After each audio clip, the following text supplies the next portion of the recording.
여러분, 새마을금고나 농협의 통장 하나라도 갖고 계신가요? 혹시 최근 대출 문의했다가 안 된다는 말 들어보셨나요? 2025년 새마을금고와 농협이 이런 상황에 빠졌습니다. 지금 통장 확인 안 하면 큰돈 날릴 수도 있어요. 퀴즈 하나. 2025년 9월부터 예금 보호 한도가 얼마로 바뀔까요? 정답은 영상 끝에서 공개합니다. 오늘 20분 동안 여러분의 돈과 미래를 지킬 방법을 알려드릴게요. 절대 화면에서 눈 떼지 마세요. 오늘은 새마을금고 통장을 가진 지민과 농협 대출을 알아보는 수진의 이야기를 통해 금융시장의 비밀을 파헤쳐 볼게요. 이들이 겪은 충격적인 상황 궁금하지 않으신가요? 어제 뉴스를 보셨나요? 어느 새마을금고가 문을 닫았다는 소식 들으셨을 거예요. 예금 찾으러 길게 줄 선 사람들. 그 모습이 80년대 금융위기 때와 비슷해 보이지 않으셨나요? 설마 내가 맡긴 돈도 위험할까? 하는 생각 누구나 한 번쯤 해보셨을 겁니다. 특히 요즘같이 경제가 불안할 때는 내 돈이 얼마나 안전한지 확인하는 게 정말 중요해요. 그런데 금융 용어는 어렵고 설명해 주는 사람도 별로 없죠. 오늘만큼은 제가 쉽게 풀어드릴게요. 잠시 후에 제 소개를 더 자세히 해드릴 테니 우선 지민 씨 이야기부터 들어볼까요?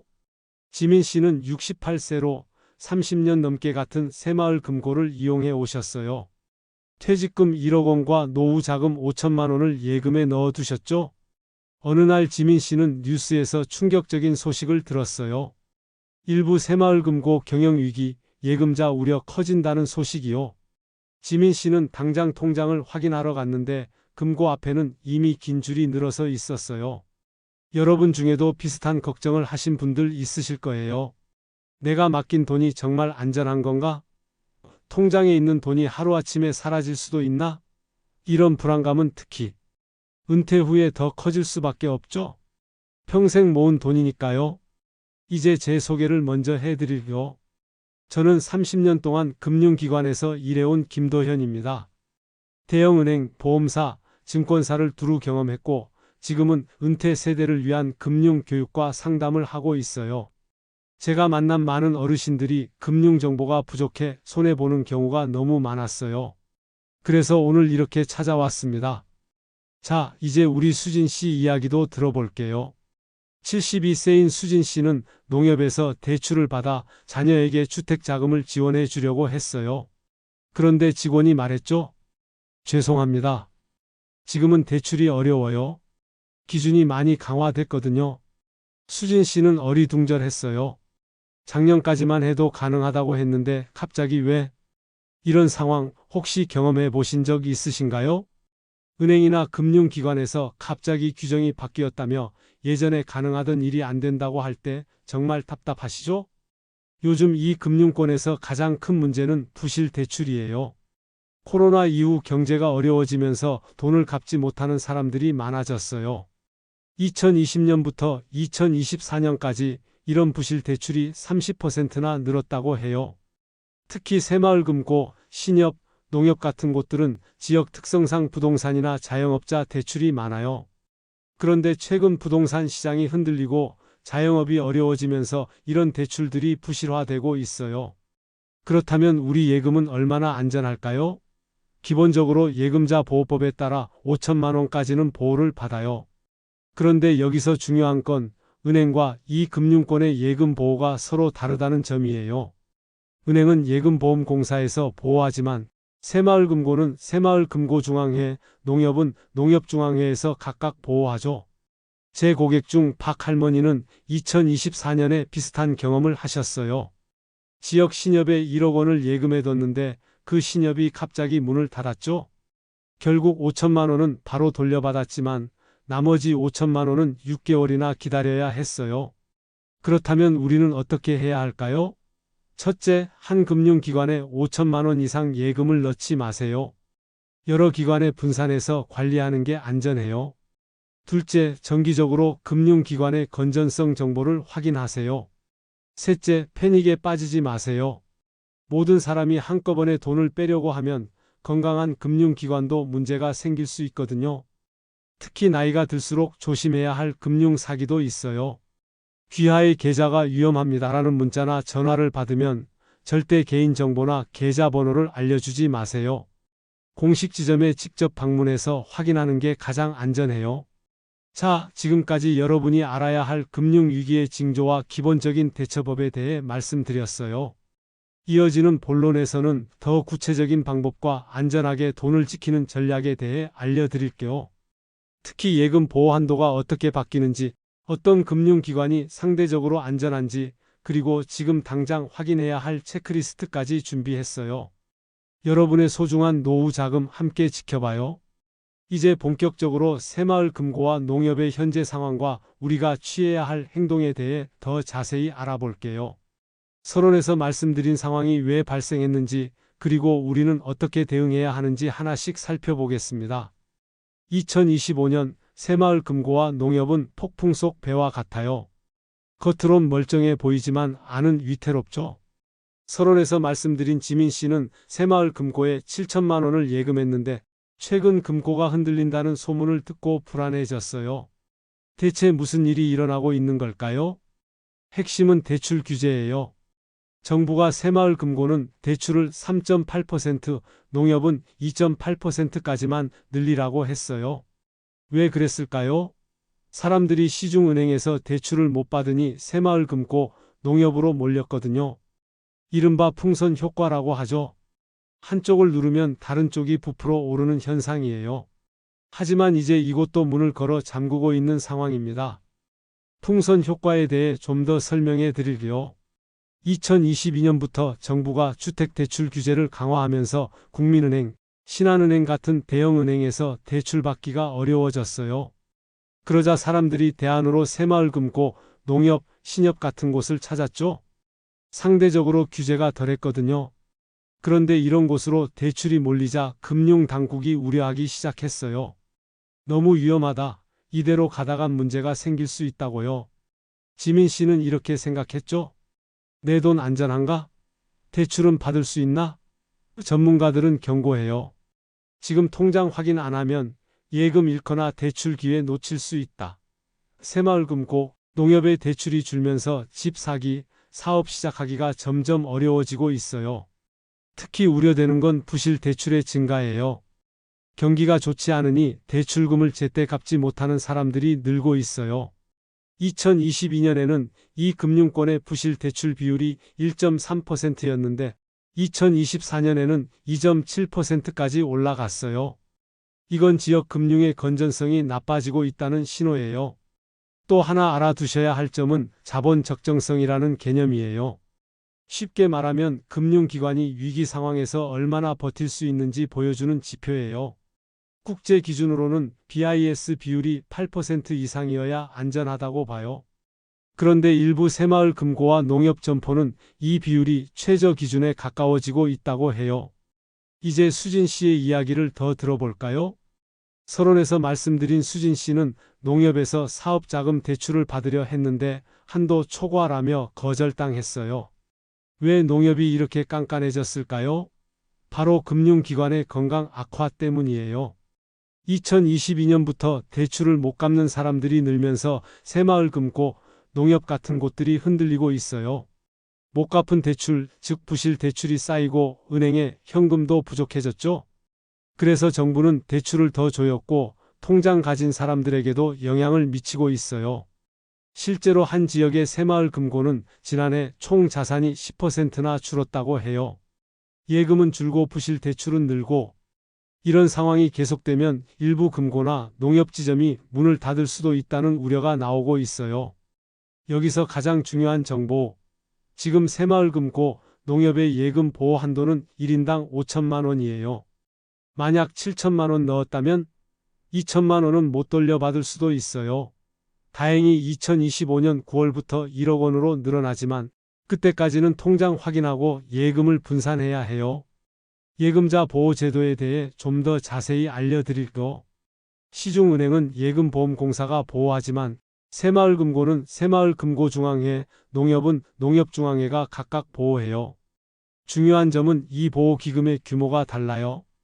예금보험공사는 거대한 기금을 가지고 있지만 새마을금고중앙회나 농협중앙회는 상대적으로 작은 기금으로 운영되어 만약 여러 금고나 지점이 동시에 문제가 생기면 감당하기 어려울 수 있어요. 서론에서 말씀드린 박 할머니 사례를 좀 더 설명해 드릴게요. 박 할머니가 5천만 원은 바로 찾을 수 있었던 이유는 예금자 보호 한도 안에 있었기 때문이에요. 하지만 나머지 5천만 원은 신협의 자산을 처분해 마련한 돈으로 지급해야 했기 때문에 시간이 오래 걸렸어요. 만약 신협의 상황이 더 안 좋았다면 그 돈을 전부 돌려받지 못했을 수도 있어요. 이런 상황에서 지민 씨와 수진 씨, 그리고 여러분은 이제 뭘 해야 할까요? 여러분도 통장 하나라도 있다면 지금 당장 확인하세요. 전문가들이 말하는 3가지 행동 공개합니다. 첫째, 통장 확인. 새마을금고, 농협의 예금이 5천만 원 넘는지 확인하고 넘으면 여러 기관으로 나누세요. 특히 한 기관에 1억 원 이상 예금을 보유하고 계신 분들은 지금 바로 분산하는 것이 좋아요. 국민은행, 신한은행 같은 시중은행과 새마을금고, 농협을 골고루 활용하는 게 안전해요. 특히 농협 통장 확인할 때는 지역 농협과 농협은행을 구분해야 해요. 둘은 법적으로 다른 기관이에요. 지역 농협은 새마을금고처럼 농협중앙회의 보호를 받지만 농협은행은 예금보험공사의 보호를 받아요. 이 차이를 잘 알고 통장을 관리하셔야 합니다. 둘째, 대출 문의. 집이나 사업 자금이 필요하다면 지금 바로 여러 기관에 문의하세요. 대출 한도가 더 줄어들 수 있으니까요. 특히 이미 대출을 받으신 분들은 만기 연장이 가능한지 미리 확인하는 게 중요해요. 갑자기 연장 불가 통보를 받으면 대책 없이 당황하게 되거든요. 제 고객 중 한 분은 지역 농협에서 받은 사업자 대출이 있었는데 만기 2달 전에 미리 문의했더니 연장이 어려울 수 있다는 답변을 들었어요. 덕분에 미리 다른 은행에서 대출을 알아보고 준비할 수 있었죠. 만약 만기 직전에 알았다면 큰 혼란에 빠졌을 거예요. 또한 대출 상담할 때는 고정금리와 변동금리의 차이도 꼭 확인하세요. 요즘처럼 금리 변동이 심한 때는 고정금리가 안정적일 수 있어요. 처음에는 이자가 조금 더 나가더라도 장기적으로는 마음이 편하죠. 셋째, 정보 챙기기. 뉴스, 은행 공지 확인하며 금융 상황을 파악하세요. 금융감독원 홈페이지에서는 정기적으로 금융기관의 건전성 정보를 공개해요. 경영공시 자료를 통해 해당 금고나 농협의 재무 상태를 확인할 수 있죠.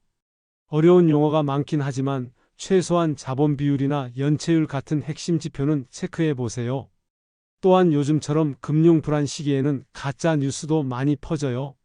모 금고가 파산했다는 소문이 돌면 확인도 안 하고 예금을 빼는 분들이 많은데 이런 행동이 오히려 건강한 금융기관도 위험하게 만들 수 있어요. 공식 채널을 통해 확인된 정보만 믿으세요. 여기 한 노부부의 이야기가 있어요. 작년에 새마을금고에 1억 원을 넣었다가 은행이 흔들린다는 소문에 5천만 원씩 2곳으로 나눴죠. 결과 돈을 안전하게 지켰어요. 여러분도 지금 행동하면 돈과 기회를 지킬 수 있습니다. 특히 퇴직금이나 목돈을 받으신 분들은 바로 한 곳에 예금하지 말고 여러 금융기관을 비교해 보세요. 이자율도 중요하지만 그 기관의 안전성도 꼭 고려해야 해요. 이자를 조금 더 준다고 무조건 선택했다가는 나중에 원금까지 위험해질 수 있거든요. 그리고 나이가 많으신 분들은 특히 유의하세요. 일부 금융기관에서는 높은 이자를 미끼로 투자 상품을 예금인 것처럼 설명하는 경우가 있어요. 원금 보장이라는 말에 속지 마시고 항상 예금자 보호 대상인지 확실히 물어보세요. 투자 상품은 예금자 보호를 받지 못한다는 점 꼭 기억하세요. 또 하나 알아두실 점은 계좌 분산을 할 때의 요령이에요. 단순히 여러 금융기관에 나누는 것도 좋지만 가족 간에 분산하는 방법도 있어요. 예를 들어 부부가 각각 다른 금융기관에 5천만 원씩 예금하면 총 1억 원까지 안전하게 보호받을 수 있죠. 물론 명의를 빌려주는 것은 세금 문제가 생길 수 있으니 조심하세요. 마지막으로 지금 당장 하셔야 할 실천사항 몇 가지를 정리해 드릴게요. 오늘 집에 돌아가시면 모든 통장을 꺼내서 어디에 얼마나 예금되어 있는지 확인하세요. 특히 새마을금고, 신협, 지역농협 통장은 한 곳에 5천만 원이 넘지 않도록 관리하는 게 중요해요. 그리고 주변 어르신들에게도 이 정보를 알려주세요. 특히 컴퓨터나 스마트폰 사용이 어려워 정보를 접하기 힘든 분들은 더 취약할 수 있어요. 가족이나 이웃이 함께 도와주는 게 필요합니다. 또한 금융상품 가입 시 설명을 제대로 듣지 못했거나 불완전 판매가 의심된다면 금융감독원에 민원을 제기하세요. 전화 1480 금융거래사 또는 직접 방문해서 상담 받으실 수 있어요. 지금까지 새마을금고와 농협의 현재 상황, 그리고 우리가 취해야 할 행동에 대해 알아봤어요. 다음 결론 부분에서는 앞으로의 전망과 더 장기적인 자산 관리 방법에 대해 이야기해 볼게요. 잠시 후에 계속됩니다. 자, 20분 동안 새마을금고, 농협의 이런 상황을 파헤쳐 봤어요. 퀴즈 정답 기억나시죠? 예금 보호 한도 2025년 9월부터 1억 원. 통장 가진 여러분, 지금이 행동할 때예요. 확인하지 않으면 후회할 수도 있습니다. 이제 지금까지 이야기한 내용을 정리해 볼게요. 첫째, 새마을금고와 농협은 지금 풍선 효과로 인해 대출이 급증하면서 어려움을 겪고 있어요. 둘째, 부실 대출이 늘고 있어 금융 건전성이 악화되고 있어요. 셋째, 이 때문에 우리 예금과 대출에도 영향이 미치고 있습니다. 서론에서 말씀드린 지민 씨와 수진 씨의 이야기로 돌아가 볼까요? 지민 씨는 결국 새마을금고에 있던 7천만 원 중 2천만 원을 다른 은행으로 옮겼어요. 예금 보호 한도인 5천만 원만 남겨둔 거죠. 수진 씨는 농협 대출이 어려워지자 시중은행과 정부 지원 프로그램을 알아보았고 결국 주택도시보증공사의 특별 대출을 통해 자금을 마련할 수 있었어요. 이처럼 정확한 정보를 알고 행동하는 것이 중요합니다. 그럼 여러분이 지금 당장 하셔야 할 일은 무엇일까요? 오늘부터 할 일. 첫째, 통장 예금액 확인하고 분산하기. 둘째, 대출 가능 여부 문의하기. 셋째, 금융 뉴스 챙기기. 여러분의 돈, 여러분이 지켜야죠. 특히 통장 확인할 때는 꼭 금융기관별로 나눠서 생각하세요. 시중은행은 예금보험공사가 보호하고 새마을금고는 새마을금고중앙회, 농협은 농협중앙회가 보호한다는 점 기억하시고요. 한 금융기관에 5천만 원 이상 예금이 있다면 나눠서 관리하는 게 안전하다는 점 잊지 마세요. 또 하나 말씀드리고 싶은 건 금융위기 시대에 현명하게 대처하는 방법이에요. 패닉에 빠져서 모든 예금을 한꺼번에 인출하려 하면 오히려 상황을 더 악화시킬 수 있어요. 이걸 뱅크런이라고 하는데 건강한 금융기관도 한순간에 무너질 수 있거든요. 예를 들어 2008년 글로벌 금융위기 때 미국의 한 은행은 소문 때문에 사람들이 한꺼번에 돈을 찾으러 몰려서 문을 닫게 되었어요. 나중에 알고 보니 그 은행은 건전했지만 소문과 패닉으로 인해 무너진 거죠. 그래서 정확한 정보로 침착하게 대응하는 게 정말 중요해요. 본론에서 말씀드린 것처럼 예금 보호 제도는 우리의 마지막 안전망이에요. 그런데 이 안전망이 모든 금융상품에 적용되는 건 아니라는 점 꼭 기억하세요. 은행 직원이 이 상품도 원금 보장이에요 라고 해도 반드시 예금자 보호 대상인가요? 라고 물어보세요. 최근에 제 고객 중 한 분이 새마을금고에서 권유받은 연금저축신탁에 가입했는데 나중에 알고 보니 예금자 보호 대상이 아니었어요. 다행히 계약 취소 기간 내에 확인해서 돌려받을 수 있었지만 그렇지 못했다면 큰 위험에 노출될 뻔했죠. 또한 대출을 고민하시는 분들은 지금 바로 움직이세요. 본론에서 설명드린 것처럼 대출 한도는 계속 줄어들고 있어요. 특히 은퇴하셨거나 고정 수입이 없으신 분들은 더욱 어려워질 수 있어요. 자녀를 위한 주택 자금이나 사업 자금이 필요하다면 지금이 마지막 기회일 수도 있습니다.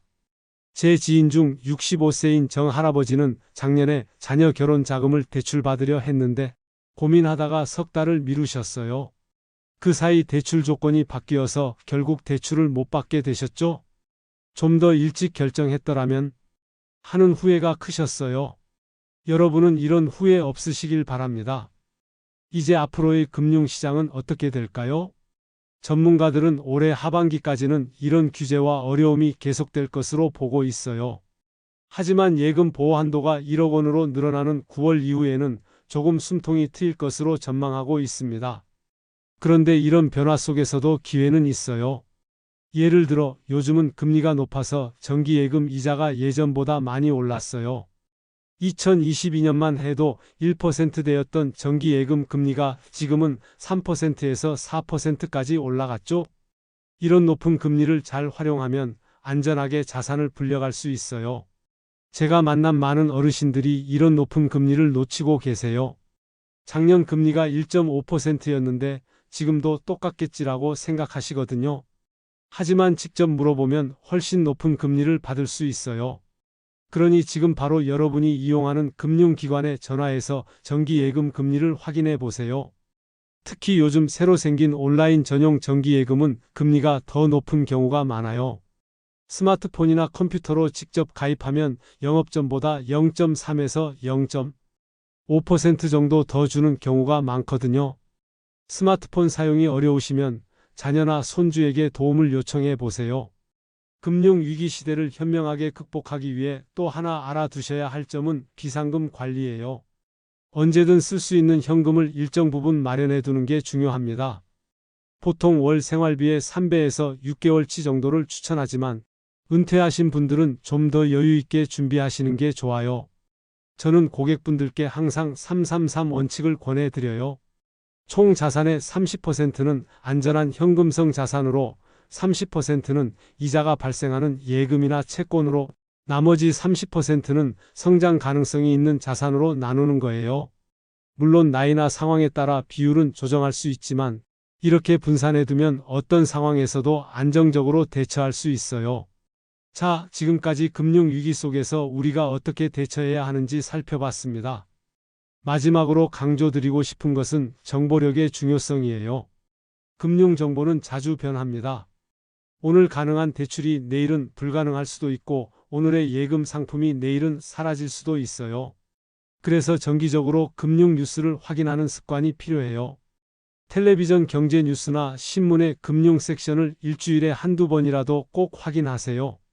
또 이용하는 금융기관의 홈페이지나 앱을 설치해두면 중요한 공지사항을 놓치지 않을 수 있어요. 정보를 얻는 또 다른 방법은 금융교육 프로그램에 참여하는 거예요. 요즘은 각 구청이나 복지관에서 어르신을 위한 금융교육을 자주 진행해요. 또 금융감독원에서도 찾아가는 금융교육을 무료로 진행하고 있어요. 이런 프로그램에 참여하면 최신 금융정보를 얻을 수 있을 뿐만 아니라 비슷한 고민을 가진 분들과 정보도 나눌 수 있어요. 여러분, 오늘 우리는 새마을금고와 농협의 현재 상황, 우리 돈을 안전하게 지키는 방법, 그리고 앞으로의 대처법에 대해 알아봤어요. 복잡한 금융 이야기를 최대한 쉽게 설명해 드리려 했는데 조금이라도 도움이 되셨나요? 우리 모두 열심히 모은 돈 안전하게 지키면서도 현명하게 불려가는 게 중요합니다. 특히 은퇴 후에는 더더욱 그렇죠. 오늘 배운 내용을 바탕으로 지금 바로 행동하시면 나중에 그때 확인했더라면 하는 후회는 하지 않으실 거예요. 마지막으로 우리 지민 씨와 수진 씨도 행복한 결말을 맞이했어요. 지민 씨는 예금을 분산 관리하면서 마음의 안정을 찾았고 수진 씨는 적절한 대출 경로를 찾아 자녀의 주택 마련을 도울 수 있었죠. 여러분도 이렇게 현명한 결정으로 금융 안정을 이루셨으면 좋겠습니다. 이 영상이 도움이 됐다면 구독과 좋아요 꼭 눌러주세요. 통장 관련 사연이나 질문, 댓글로 남겨주시면 다음 영상에서 다룰게요. 여러분의 소중한 자산 함께 지켜나가요. 고맙습니다.